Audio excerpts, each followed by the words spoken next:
Welcome to the It Was a Thing on TV podcast, episode 5, submission 047. That's my dog, and think like a cat. We'll start with That's My Dog, which aired on the Family Channel from September 1st of 1991 to September 30th of 1995, with additional episodes airing up until 1997 for a total of 100 episodes. This ran for 6 years? That ran for 6 years. I thought it ran for like half that time. It ran for 6 years. Oh my gosh.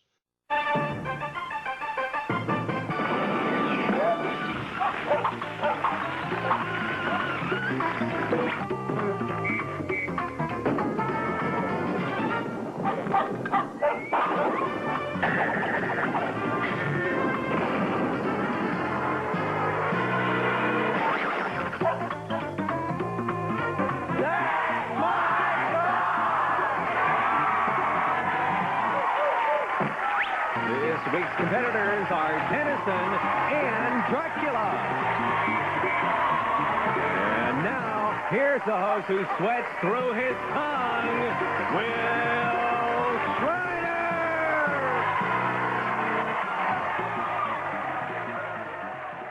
Hey guys, I'm back from my vacation last week. What did I miss? Oh, hey. Hey! We have Chico here, as always. Well, not as Hi. always, but we have Chico here. This is the first time the three of us are actually together on a podcast, and Greg gets to hear a ghost story. No, No. we were here 2 weeks ago. Yeah, Oh, my Yeah, my us mistake. three have been together in the past. Oh, my mistake. But yeah, Greg missed the ghost story from last week. We'll let Greg get that out of the system before we start today's episode. Before we get to That's My Dog, I want to talk about Jennifer Slept Here.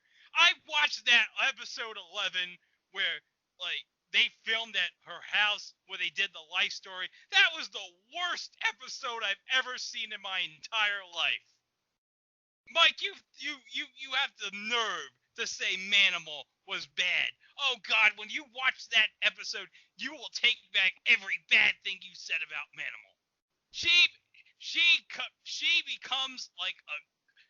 becomes briefly visible when the actress who she hates can't play the role of herself, and so she acts in the role, and then when they play it back, she's invisible, you see, because she's a ghost.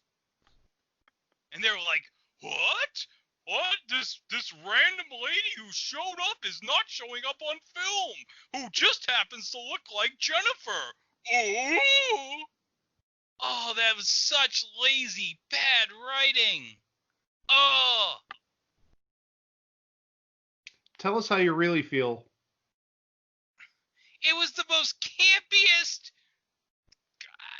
And you talked to me, Mike, about how it was the tone was very different with you and Chris about the show, but I thought it was campy as hell. Well, there's a reason why it is campy as hell. Yeah, I mean, I guess that's the appeal of it, though.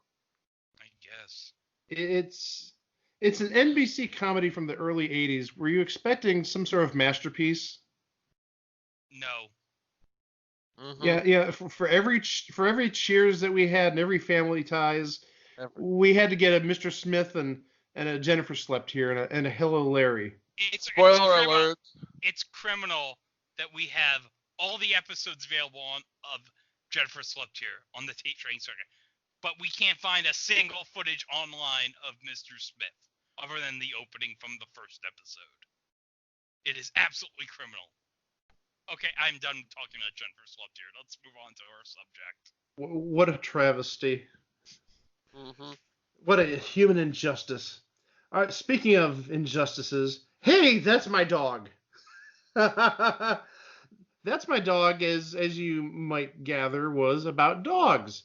It was a game show where dogs were the contestants. 2 dogs and their family members competed against each other in various events, and the winning team, whoever got the most points, ended up winning a small prize package usually like a little kitchenette or something like that. Actually, from what I've seen, it's a bunch of kitchen appliances. I mean, like an oven, a refrigerator, not a great refrigerator, but still a refrigerator, and a dishwasher. And I mean, that's not hay. That's probably still back in the day, like $2,000 worth of stuff. Oh yeah, especially in what 1990s money. And also on a family channel budget. Oh yeah, and of course it begs to be said That's My Dog was based on a British format.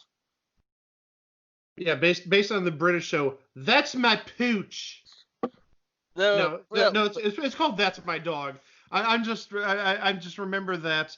If you remember Letterman about 20 years ago, Will It Float? There was a British version he said called Is It Buoyant? Yeah. Is It Buoyant? So the British version of That's My Dog is That's My Canine.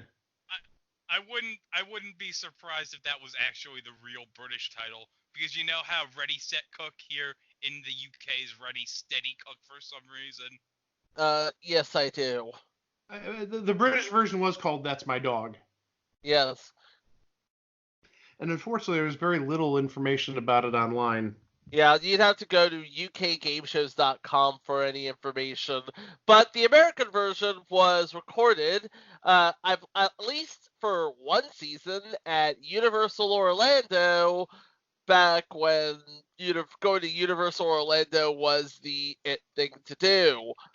And the episode I watched, from 1993 with Will Schreiner, they were taping at Disney MGM Studios.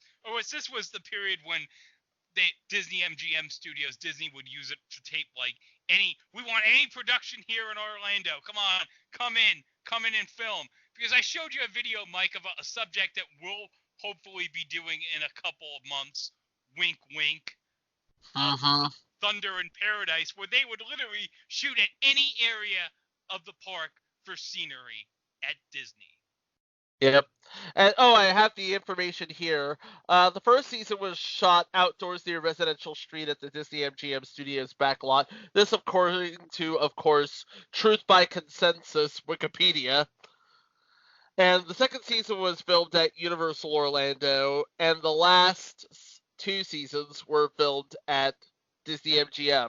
But only the first season was filmed outdoors. Everything else was filmed in a soundstage.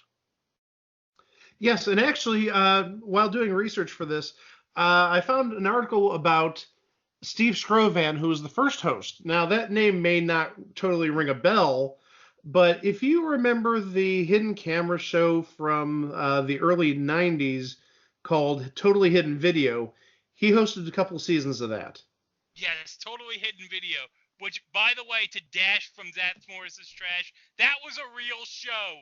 It was not a fake show.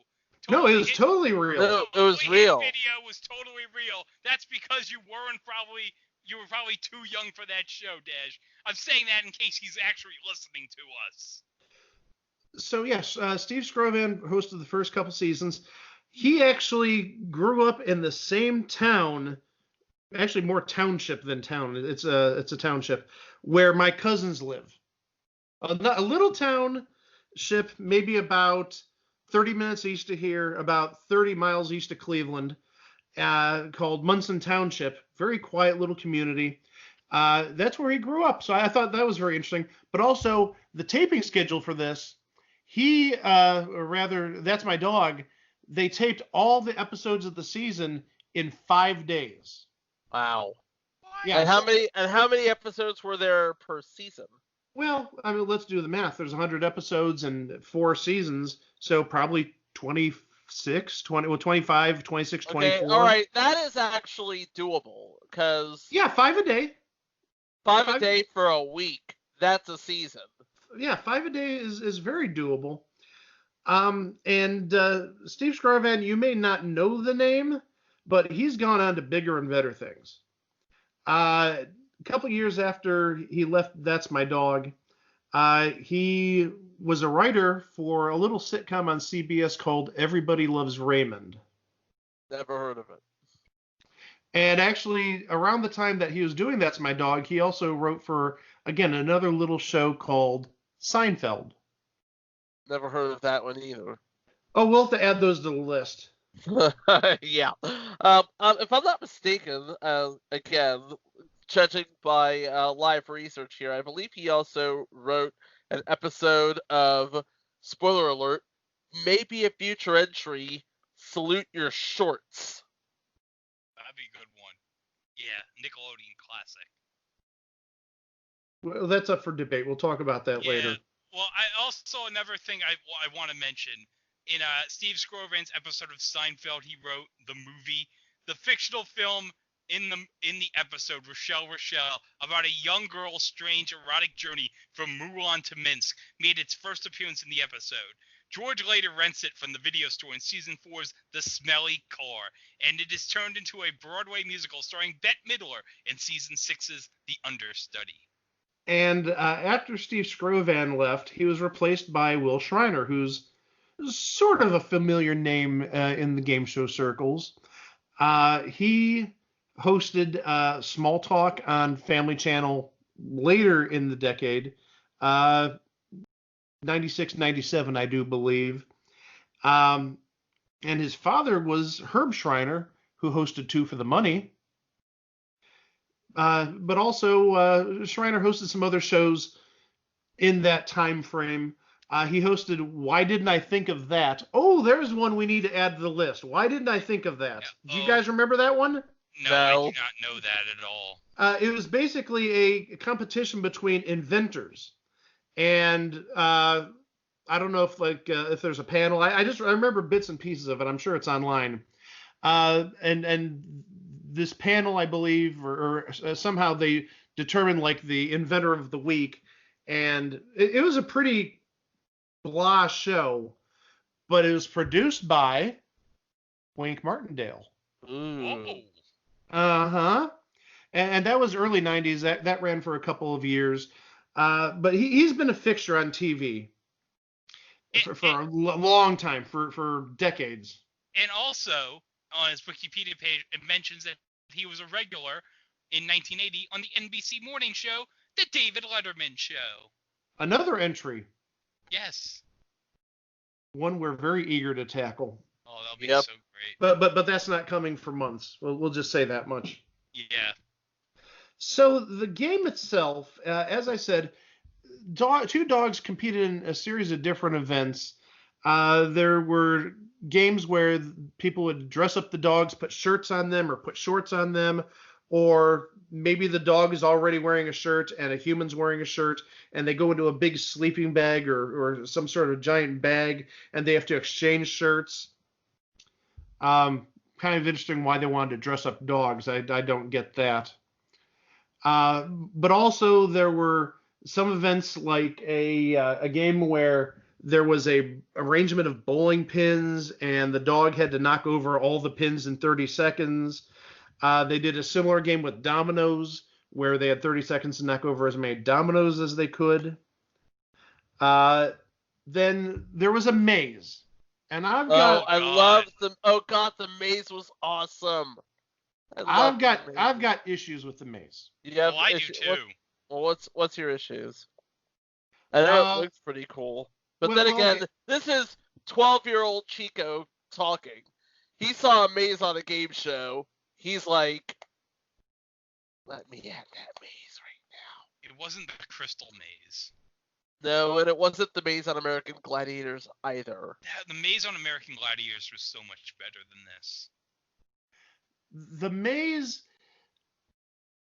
it had a lot of distractions. There was a little like a dish bowl, a water bowl filled with water to distract the dogs if they want to get a little drink of water. There was actually like a sand pit or sandbox which was full of dog food, probably kibbles and bits because they apparently either sponsored the show or they put their name all over the place. Oh, their name was everywhere. We'll get to that in a little bit too. But my main issue is, well, a couple issues. One, the walls of the maze were not high enough. I mean, they were probably about 3 to 4 feet high, but you had some of these dogs that were absolutely humongous and could probably leap over the walls in a standing position without a running start. Yeah. And actually, there's been more than one time that the dog would jump out of the maze. And I've seen different versions, because sometimes the dog gets disqualified, and other times the dog is allowed to go back in the maze. Well, I believe it had to do with they could exit the structure, they could leap over the structure of the maze, but not the maze itself, if that makes any sense. Well, okay, I'm actually talking about exiting the maze, because I have seen episodes where the dogs were disqualified if they left the maze. But there was one episode that I saw doing research for this that the dog left the maze and he jumped back in a couple seconds later and he was not disqualified. What? No, yeah, I don't remember which episode this was, but he jumped out of the maze, or she jumped out of the maze, and then jumped back in and continued to go to the exit, which the dog eventually did. I don't think they won the maze. I think they were second place. But still, the dog wasn't disqualified there. But yeah, Chico's right. If the dog leapt over walls within the maze, that's perfectly legal. There were also some little shortcuts. There wasn't one way to exit the maze. One thing that was in there, and this I find was a disadvantage to some dogs, and you'll understand why. There was a shortcut hole, a hole in the wall where dogs could crawl right through and get a leg up, if you will, no pun intended there, on the opposition. The hole is big enough for an average sized dog. If you had like a Great Dane or a Saint Bernard or another big breed of dog, they couldn't get through that hole. I'm sorry, that's discriminatory towards large dogs. Oh, I agree. Yep. So, yeah, that just didn't sit well with me. Maybe, from an equality purpose, but also there were many games or many shows where you had one little dog going against one big dog. So you had maybe like a Chihuahua or a Pomeranian or some little dog or even a medium-sized dog, maybe like a small Cocker Spaniel, and they're going against a Great Dane, or, I mean, I haven't seen any Bull Mastiffs. Good heavens if a Bull Mastiff entered the maze. But, yeah, it just, you've got a little 10-pound dog going against a 90 or 100-pound dog. That just doesn't seem too fair.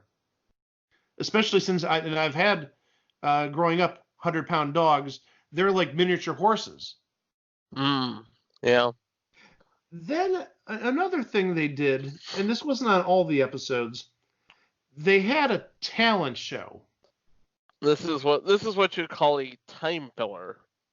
Well, I gotta, again, I have issues, and I don't mean those types of issues.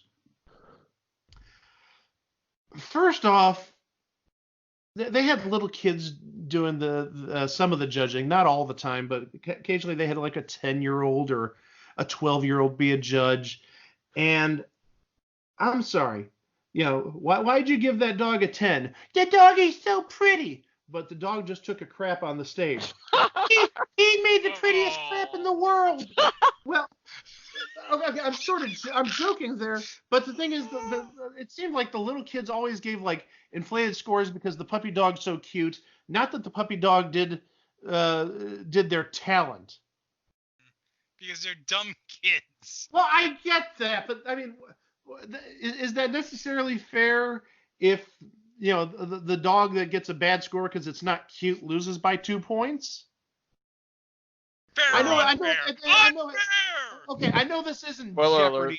I know this isn't some hard-hitting show. It's very lighthearted fare, but still, the kids, it seemed like, would give artificially high scores because the doggy's pretty, the doggy's cute. I like the doggy's name, and most of the tricks they had were like ridiculously stupid. Ridiculously stupid. Tell us how you really feel, Mike. Yeah. And then there was the doggy decathlon, and this is another game that I had issues with because the dog would have, depending on what season it was, they would either have 100 seconds or 60 seconds to complete the course. The 100-second season, there would be 10 obstacles, which would be a true decathlon, 10 events. The 60-second episodes, or 60-second doggy decathlons, would have just 8 obstacles. So that would be an octathlon, I think. Octathlon? Heptathlon? Octathlon? Sure, why not? Yeah. Well, let's go with that. But the dogs would generally finish all 8 events in like no time. 10 seconds, 15 seconds, 20 seconds, 25 seconds. Why are you giving them 60 seconds or 100 seconds to get all these events done? And the thing is, it isn't really a big difference maker. If the dog gets through all the events, which most of the time they did, the scores are going to be the difference in scores is going to be the same as they were going into the decathlon. Mm-hmm. So why do it? Or why have that much time? Is it because everybody's a winner? Something like that, yeah. It's the 90s doggy equivalent of participation trophies. So, yeah, it was a goofy show. It was even the butt of jokes in my family at the time. How do you guys feel about it? I'm curious to hear what you took away from it besides being blatantly against big dogs. Well, here's the thing. I want to mention there was one game you neglected to mention that I showed you today on the episode I watched, and that was the attack of the 50-foot dog. Okay, I've never seen this, so please explain. Okay, so this is a game where they make up a mock city, and the dog has to, with the help of his trainers, try to knock down like these small little buildings, because the joke is it's like a giant dog who's destroying this small city like he's Godzilla or something. Yeah. I remember that. I do. I remember that too. It was sort of like doggy bowling, only instead of bowling pins, you have buildings. Yeah, and you'd have the dog try to knock over the fake city with the fake buildings. It was so ridiculously bad. Oh, I will add this about the doggy decathlon. They did have a great end, because the last event, the dog had to jump through the hole in the O in the "That's my dog" sign. Mm-hmm. Oh, that's cute. Yeah, Yep. that was adorable. But again, that's like the only positive takeaway I've got from the doggy decathlon. Yeah, well, this show is basically, it was geared for a family audience, obviously. Because it's the family channel. Because it's the family channel, yeah. And it was basically turn your brain off television. It's like, no one's expecting high academia, especially from the round 3 canine quiz, where you have to bark in, where the doggy family have to bark in and answer questions. Yes, that's what they used. They called it barking in. Well, but yeah, if you were a kid and you liked dogs, this was. Do you have a dog or know a dog and was a dog person? This was a dog show every week. Yeah. Well, as I mentioned earlier, Kibbles and Bits had to have something going on in terms of advertising, because there was. Well, it was Kibbles and Bits during seasons like 2, 3, and 4, but the first season it was Iams. Well, Iams I think was relatively new at that time, so that's a good way to get their name out. Yeah. But the thing about the Kibbles and Bits signage, oh my gosh, everywhere. It was like your old high school gymnasium, where you would have like all these banners, and at least one of them was a Coca-Cola banner. Or Pepsi. In this place, you would have like all these vinyl banners, and at least one of them is Kibbles and Bits. And they were behind the audience and on the maze, and I mean that's to be expected. I mean, if you see shows nowadays that do that type of branding, not necessarily shows here in America. There's been a few, but especially like overseas, branding out the wazoo. And talking about the cheapness of prizes from earlier, the talent showcase judges, plus they had an at-home video contest where one video is shown each week. Those people would all win a Kibbles and Bits and Bits and Bits watch, which probably had a retail value somewhere around $1.98. I'm not kidding. I mean, it looked like Is a it cheap digital? plastic watch. Is No, it it wasn't digital. It was analog. Okay, then yeah, $1.98 is about right. I mean, Yeah, I mean, it wasn't even digital. It had the Kibbles and Bits and Bits and Bits and Bits and Bits and Bits logo on its face, and it looked like the band was that cheap rubber you would have gotten back in like the 90s. So it was basically an analog version of the honeycomb watch. Yeah, and okay, yeah, as an adult, if I was an adult judge, I'd be like, all I'm getting is this crappy watch. yeah, I'd be But- pissed. But as a kid, I could see like an 8-year-old going there. Hey, look, I was a judge on That's My Dog, and I got a Kibbles and Bits and Bits and Bits watch. My reaction would be, who cares? Well, no, as a kid, I think that would be Well, as a interesting. kid, yeah, but as an adult, Yeah, I mean, as an adult, we'd be like, who cares? But as a kid, I could see that kid bringing it into show and tell, and just like, oh, this is my favorite watch because I got to judge Sparky the Bulldog, who tried tap dancing on stage. that'd be like the most impressive trick on That's My Dog if the dog actually tap danced. Well, yeah, I mean, most of the tricks they had were like dogs bouncing balls off their nose. Oh yeah, those were not impressive at all. Yeah. And actually, they're sort of derivative from the games that were played, because there were games where there was one game I remember seeing where a volleyball or a beach ball would be thrown at the dog, and the dog had to bounce it over the net with his snout or her snout.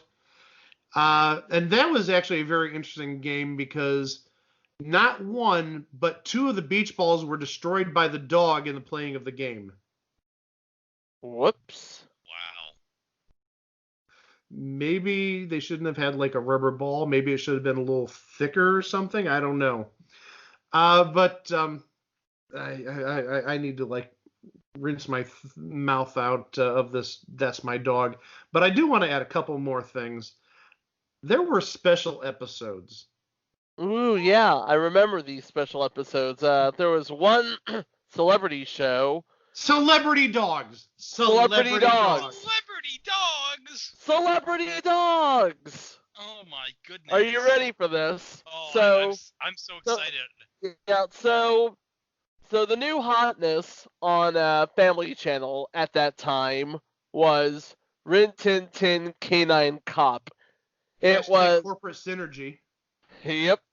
Hashtag filmed in Toronto. Anyway, cause it's cheap to produce in Canada. That's the thing. Anyway, yeah, and they went against Dreyfus from Empty Nest. Now again, 2 big dogs. What are they going to do in the maze? They can't go through that little that hole in the wall. I mean, Rin Tin Tin would have been, I think, a German Shepherd, I believe, and Dreyfus was a Saint Bernard. 2 huge dogs. Yep. So But I guess they didn't do the maze on that episode. I don't know. Maybe they had a really big hole in the wall for the maze. And then there was a Christmas episode with Christmas-themed events. Aww. And this one, I have big issues with this.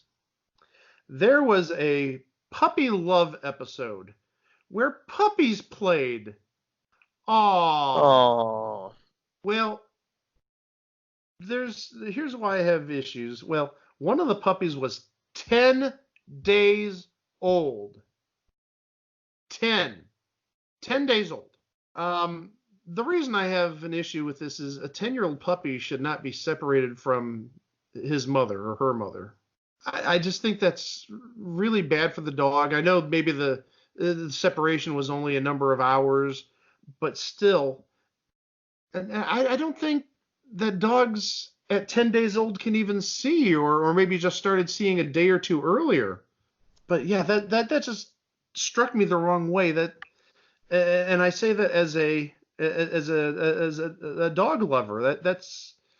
I mean, we've never had any dogs who are younger than about 6 weeks old, and yeah, we've always adopted or gotten them from reputable dealers. But that just seems wrong. A 10-day-old on that show, and I don't mean to make light of the situation, but the puppy love episode with two little puppies was one of the lowest scoring games in the show's history. I'm sorry, I shouldn't be laughing, but I just... What a surprise. Yeah, what a surprise. But I just see these two little dogs. No, that's just wrong. No, no, that's... I can't say any more about that. That's so wrong in so many ways. And I'm sounding like a dog lover, and I am a dog lover even though I've got two cats. But that's just... It seems like a good idea on paper, and maybe it sounded or looked like a good idea on television, but reading about it and getting the details, it's like, this wouldn't fly nowadays. Maybe this is something they could have gotten by with 25 years ago, but I don't see... I see a lot of pet advocates saying you're separating a dog from its mother at 10 days old to be on a stupid TV show. That's not cool. Yeah, this isn't the age of social media where everyone gets outraged at every stupid thing on Twitter every hour. Well, again, not just that, but the thing is, like I said, the dog should be with the mother, and yeah, I'm no expert in animal husbandry, but that just seems wrong to separate the little pup from its family when he's been alive literally a week and a half. Oh, I'm not going to argue with that. Boy, that's like a sour way to end this half of the episode. Well, I will bring up something that we haven't mentioned yet to lighten it up, but we didn't talk about the animated opening from season 1. Oh, yes. Oh, and that's where the music that you heard at the start of the show came from. They had an animated opening. Actually, the animated opening came from later seasons, from what I've seen. Oh, wow. So I'm guessing they decided to spend the money on the show after they were, quote unquote, a bona fide hit, or at least renewed. Yeah, Pat Robertson was like, you know what, we got to spend the big bucks on this. That's my dog show.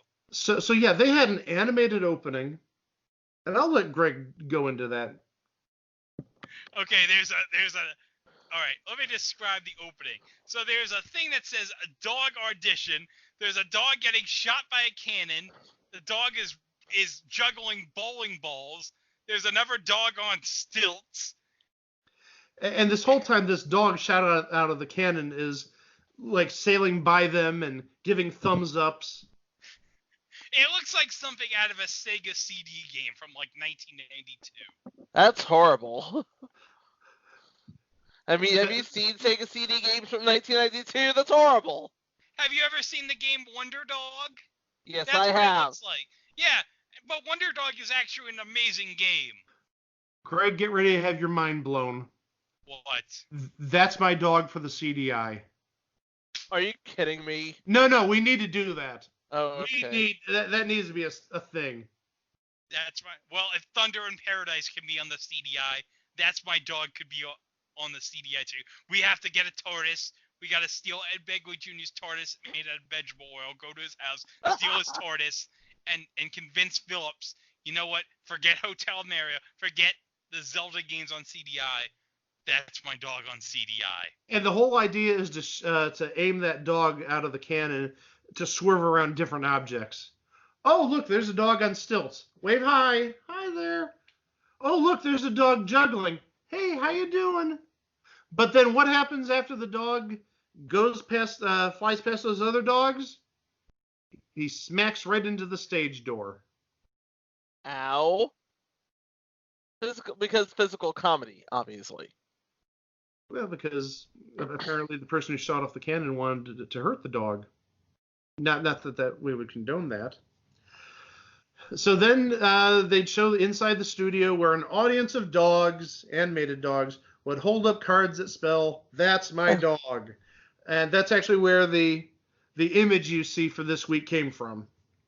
But then they show a dog on stage. I forget what the dog on stage was doing. I think that might be juggling, I believe. And so the dog was doing something, I believe juggling. And the dog was playing the accordion. The dog was playing an accordion, thank you. And a hook comes out, or not a hook, but rather a cane, like they used to do in the old vaudeville days, to grab the dog off the stage. And it rips the dog's head off, and you see it's actually a cat in a dog costume. What a phony. You know what? I'm sure Mike has something to say about that. My cats don't know how to play the accordion. That wasn't the takeaway? I'm sure Noodles played the accordion. It would be very impressive. So that's when the show started. They showed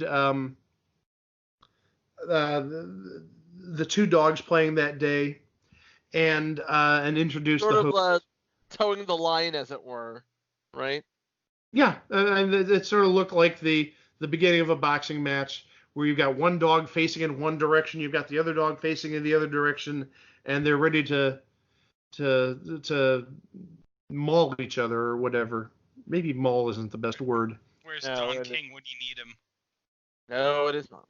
Only in America. And England, too. And actually, there was a live-action opening in earlier seasons. Not as fun, but the one thing that I didn't like about that open, the graphics they used to show the name of the show look like they're from the early 80s. I don't know if that's just, the Pat Robertson budget back in the early 90s, but it looked really dated, like I said, 10 years before the show aired. It would be something you saw in the early 80s, just bad computer graphics. Yeah. So that's my dog. I think we're going to put this one to rest. So as long as you don't put it to sleep, because that would just be cruel. Hashtag adopt, don't shop. Anyway. Chico Alexander, everybody. But now that takes us to Think Like a Cat. Oh dear. Think Like a Cat, yes. Yeah, it is literally an hour-long commercial for Meow Mix. Yes, it had just one episode, and it originally aired on GSN Game Show Network on November 15th of 2008. And if you thought that Kibbles and Bits and Bits and Bits was had a lot of advertising on That's My Dog, you haven't seen how much advertising there is for Meow Mix on Think Like a Cat. Meow Mix scoured the country looking for outstanding cats and their human parents to compete in the first ever cat game show. Think Like a Cat. Will one team walk away $1 million richer? The top 8 pairs are here tonight and purring to go. This is the Meow Mix Think Like a Cat game show.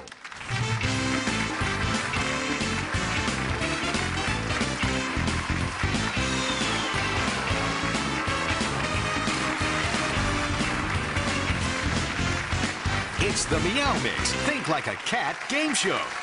Now, please welcome your host, Chuck Woolery. Thank you very much. What is Think Like a Cat? It's literally the Meow Mix game show. An abomination? Because this was in the period in 2008 where I was not watching GSN at this time. So this is completely new to me. Well, I didn't have GSN at the time either, but thank heavens there's YouTube so we can get bits and pieces of it. There was apparently some contest that Meow Mix ran that they had cat owners sending in videos of their cats and showing their cats' talents and their relationship with the cats. And they picked 8 cats and their owners. And one of them would end up with a chance to win $1 million, up to $1 million. And they played a couple of different games to get there. The first game, all 8 cats were in little lanes, not unlike what you'd see in a like a 100-meter dash. I think there were some sort of walls separating them, so each cat had to stay in their lane. But the idea was the 3 cats that went furthest down the track before time ran out, they advanced to the next game. There was a lure at the end. There was, first off, their owner, but also second, there was a bowl of presumably Meow Mix at the end, which... Well, I imagine so because, well, again, look at the title. I mean, I can count on 2 hands, 2 feet, and maybe an abacus the number of times that Chuck Woolery said, what was it? Something goodness, wholesome goodness. Because that was the thing that Meow Mix was pushing. Like NBC was pushing Mr. Smith.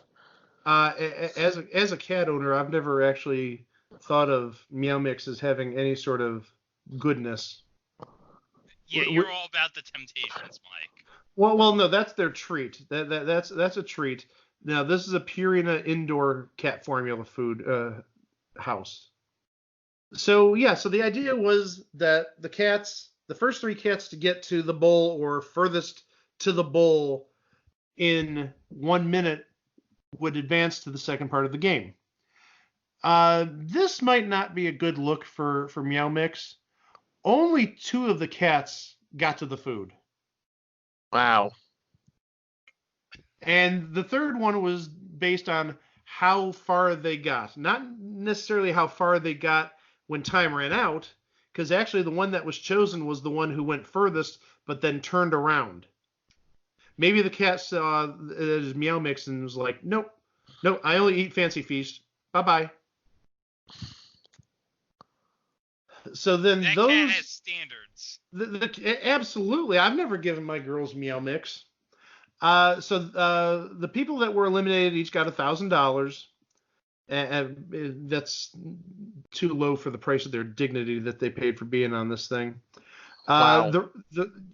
I'm sorry. No, I'm not. The 3 remaining owners then played a game like Jeopardy called Cat Purdy. Oh, that's terrible. And Lazy writing. Wait, and oh, you want lazy writing? And all the categories were cat themed or cat puns. Oh, Jesus. Wow. And they were similar to Jeopardy. 6 categories. Six categories. Ha ha ha ha. And they were worth from 10 to 50 points. And the lowest scoring owner after this game left with $10,000. Oh, that's not bad. That's a jump going from 1,000 to 10,000. Then the 2 remaining cats are then recorded in different situations. Okay, that's interesting. Yeah, they put cats in different situations and recorded them, and the owners wagered their points on what the cat will do before each clip is shown. So it's like anything for money. I was just about to say Card Sharks 2001. Oh, that's another one for the list. We haven't added that. Yeah, or I was going to say, it's kind of like, do you remember that pilot that aired on GSN like 20 years ago called Monday Night Quarterback, where they'd show a play, and it would basically be like you make the call, what happens next in the play? Right, exactly. That's what it kind of reminds me of. Yeah.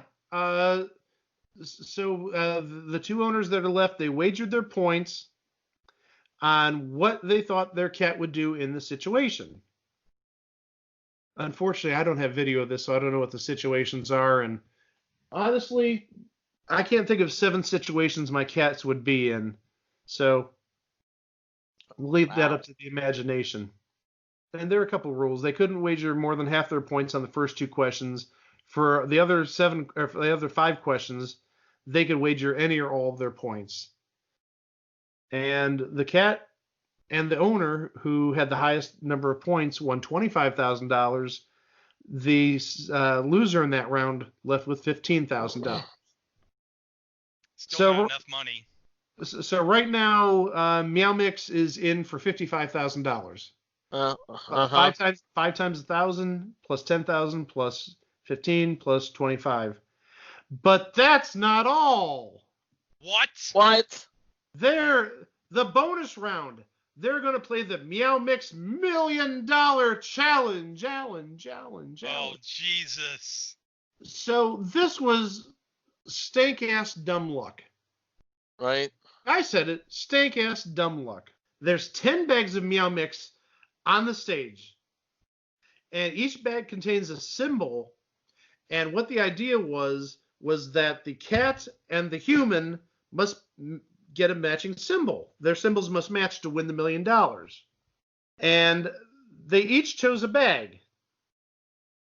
Yeah, the cat chose a bag. Cat, as cats tend to do. Well, the thing is, and I tested this with one of my cats last week. The cat, I didn't do it necessarily with food in a bag. I put food in my fist. And I put actually a little food in both fists. And I held my fists out and said, pick a fist. And the cat always tended to gravitate towards my right fist. Even though there were equal amounts of both foods, equal amounts of the food in both of my fists. So does a cat really know what random is? It's so freaking insipid. I mean, this is ridiculous. Yeah, it's like my theory you've heard my theory about horse racing. And I've told you this before, Mike. Does the horse, when it's racing, have any idea that it's racing? Does it have a concept of what's going on? It's judging by what you have said about this show, it's clear the cats have no idea of the concept that this is a television show they're on. Gee, you think? No, the cats obviously don't have a clue as to what's going on. They're, playing for food. They're for all I know, they could be thinking, "Hey, I get to have dinner after this." Well, they had dinner in the first event, and only 2 cats took advantage of it. And the dinner that night probably was more Meow Mix. And I wouldn't be surprised if Meow Mix gave everybody on the show a free year supply of Meow Mix. Yay, I have all this Meow Mix sitting in my garage. Joy. Well, again, as Chico said earlier, this was a 1-hour infomercial for Meow Mix. Actually, my mistake. It was 30 minutes. It's still 30 minutes too long. It is still 30 minutes too long. So the idea was, in the bonus round, was they get matching symbols, and if their symbols matched, they won $1 million. They didn't. They left with the $25,000 they won earlier. They didn't even have any matching symbols. And what this reminded me of, I forget what season it was. I want to say it was around 2008, around the same time as this, as a matter of fact. Hershey's did a similar promotion on Deal or No Deal. Right. Where if a family member, and I think it was her mother, had like the matching halves of a check or something like that, that they would win $100 million. The thing was, instead of 10 bags to choose from, there were 150. And only 2 of the bags, or 2 of the cases, because they actually used little cases like Deal or No Deal, only 2 of the cases had the winning combination. And in that case, just like this, neither of the winning cases were found. Surprise, surprise. A 1 in 150 shot a 2 in 150 shot of finding one of the cases. And actually, the odds of winning, this would never be 1. What are the odds of winning? 1 in 11,175. Wow. Yeah, nobody's winning that. Well, Maybe after 11,175 tries. You know, it's like the Doctor Strange 1 in 3 billion tries thing. I wonder what it would be like in the one scenario where they actually won the money. Well, at least the Meow Mix one is a little bit easier because the odds of winning the Meow Mix one is 1 in 45, which actually isn't bad odds given that you got 25,000 to start with, and a million is 40 times bigger. So this is just about like close to pot odds, if you will, like expected value. Okay. But still, it's ridiculous. And the thing is, what if the $1 million is given away? Is that Meow Mix's money? Is that insurance? Is that GSN's money? Well, I mean, we'll never know. But for a GSN show to give away $1 million, They must have been confident, and I use the term loosely, that it was never going to be won. Well, and again, but also, like I said, there must be some sort of insurance policy on it. And even if it costs like that $25,000, I don't know. Was GSN actually thinking, oh, this is going to be like a great viral moment if this cat and this person match and they win the $1 million? Is it really money well spent? I'm sure the money would have been like an annuity, like on the $1 million chance of a lifetime. Oh, yeah. Oh, and in addition, if the $1 million was won, $100,000 was going to go to an animal shelter of the winner's choice. Which is actually pretty cool. Which is actually very nice. Absolutely. And who got stuck hosting this piece of crap? Chuck Woolery. Who was like the poster child for GSN at the time.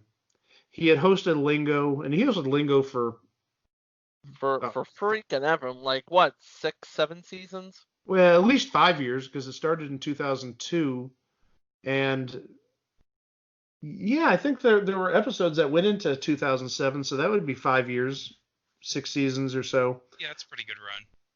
And it's the last show he hosted, I believe. I don't think he hosted anything after that. No, he did not. He did not host another show after that. And this would explain why. Seemed like he went full Lucille Ball, if you remember the sort of whatever happened after Life with Lucy got excoriated by critics, because this show was absolutely trashed. Well, that's the reason why it's here. It just also just reeks of desperation by him. Desperate for a paycheck. Because, I mean, remember, not even 10 years earlier, he was hosting Greed. And we said Lingo. So he had a good career. And then he hosted this. And we're not going to mention what he's done since then because he's part of the problem. Mm-hmm. Yeah, there's a joke I'd say here, but I'm gonna just stay out of it. Just no. We're not gonna be that guy. No, not at all. No. And actually, it did get good ratings despite being a glorified infomercial. It received over 1 million combined viewers during its 5 airings. 1 million viewers on GSN in 2008 is actually a pretty decent number. Well, yeah, that's 200,000 per episode, or average per episode. Yeah, but consider this. Even the big 3 on GSN today, that would of course be America Says, Common Knowledge, Catch 21. Yep. They average about 300,000, 400,000 an episode now, with less stakes. With an actual show. So just something to think about. Well, also GSN has changed so much in the last 11 years. So they found their niche. And maybe this was a hit in somebody's eyes. I'm guessing maybe a Meow Mix executive. Clearly not somebody at GSN. Because those numbers like totally dwarf other things GSN has shown besides the shows we mentioned. The American Bible Challenge and the Chase. The Chase, one that's near and dear to your heart and mine. Yeah, let's keep it at that. Let's keep it at Yeah, that. I'm more than content leaving it at that. It's just that Chico and I have our own stories about how we were very close to getting on the show. We'll just leave that there. Yeah, we don't need the Chase. We don't need to reopen that wound. Yeah, let's put that paper cut in the past where it belongs. Anyway. But yeah, you look at numbers for this show, and then you look at numbers for like the American Bible Challenge and the Chase and the big three that are on today, and you think to yourself, big concept works well if it's done well. This was big concept, but it was not done well. And like with every show that is not Scrabble, it seems to me that Chuck Woolery was mailing it in. Many people have said that. And not just about this, but about other shows that he's hosted. I don't think he was necessarily mailing it in on greed, but... Oh, no, I don't think so either. Oh, no. Yeah. Or it's like the only show that I could say without uncertainty that Chuck Woolery did not mail it in, Love Connection. Oh, Love Connection's great. Yeah. Oh, by the way, that needs to go on the list for the Andy Cohen version. Oh, I saw like 10 minutes of the Andy Cohen version, and I'm like, nope. I'd rather watch the Pat Bullard version than this. Oh, Jesus. Don't mind them. We're doing a podcast, but they're doing show prep. Hi, TC. No, he's talking to Banoodles. Come on. No, neither of them are nearby, I'm sorry to say. Oh. That's exactly how the cats feel about Think Like a Cat. They ran away? They were like, F this. Like, yeah, and Banoodles is actually here for That's My Dog, so she must have known something was coming when she scurried off. Well, we survived this episode. Yep. It's one that went to the dogs. And the cats. And the cats. Boy, but speaking of cats, Mike. Oh, no. Is this a segue to next week? Yes! Ooh. Segue. Do you really want to spoil it here, or should we save it? Tease. Well, Chico, I don't think knows what we talked about in the first preview episode, did we? I know it, but I don't remember it off the top of my head. Well, as I mentioned at the end of last week's episode, we're sort of doing these on a category basis for every 2 to 4 weeks. And you can probably guess what the category is for this block of shows. We're going to look at a show next week, which actually sort of swept the world, kind of, sort of. It did make news in America, in the UK, about 2 years ago. What happens when you do Big Brother, but the people in the Big Brother house are not humans, they're cats.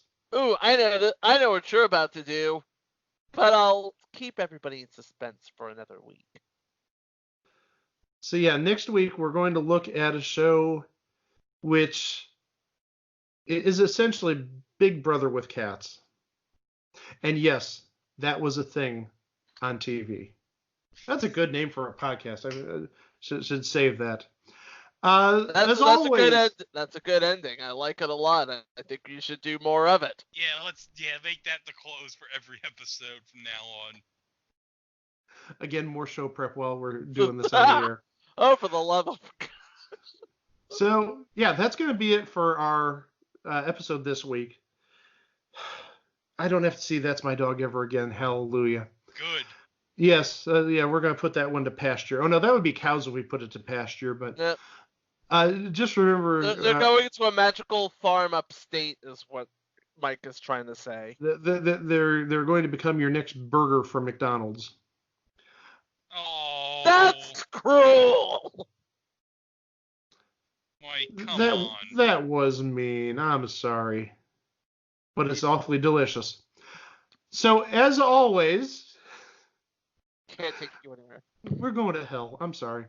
As always, you can find us everywhere online. You can find us at Twitter on twitter.com/itwasthethingontv, at Tumblr at itwasthethingontv.tumblr.com, on Instagram at instagram.com/itwasthethingontv, and on Facebook at facebook.com/ guess what? It Was a Thing on TV. And, of course, you can find all the episodes on iTunes and Google Play and Stitcher and at our website, itwasthethingontv.podbean.com. So, for Chico Alexander and Greg Diener, this is Mike Klaus.